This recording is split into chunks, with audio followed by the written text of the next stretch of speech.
I went to the bank to withdraw money for my children's school fees, but the teller wrote something on a paper and pushed it toward me. And in that moment, my entire life changed. The truth I didn't know was now revealed.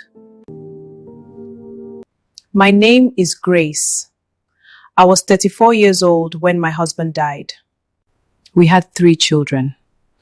And suddenly I had to learn how to carry a life I never planned to carry alone. Sometimes people ask me how I found the strength to keep going.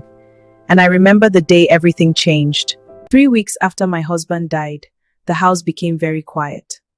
Everything was still there.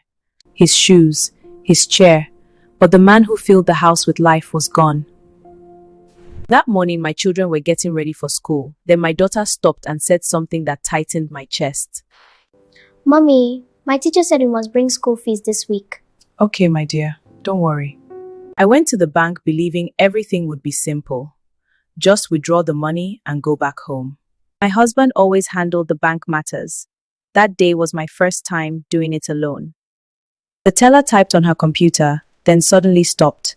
She looked at me quietly. Madam, I'm very sorry for your loss.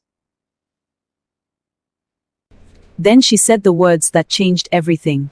The account has been frozen. My mind went blank.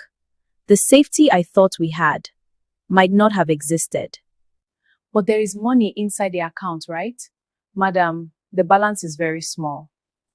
But the truth was now sitting on the bank teller's computer screen. There was almost nothing left in the account. As the teller kept talking, something began to make sense in my mind. My husband had been carrying many things alone. I remembered the nights he stayed awake after everyone slept. He would sit quietly with papers and a calculator. I used to think it was just normal work. But now I realized something painful.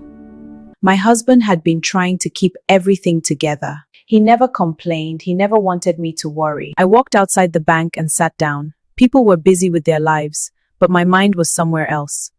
The school fees were due in 4 days, and suddenly I had no idea what to do. I just came from the bank. I called my sister. I tried to sound strong. There is no money. And that was the first time I cried in public. But because fear had finally arrived. Fear of how to survive. When I got home, I opened my husband's wallet. There was a small piece of paper folded inside. It was not a love letter.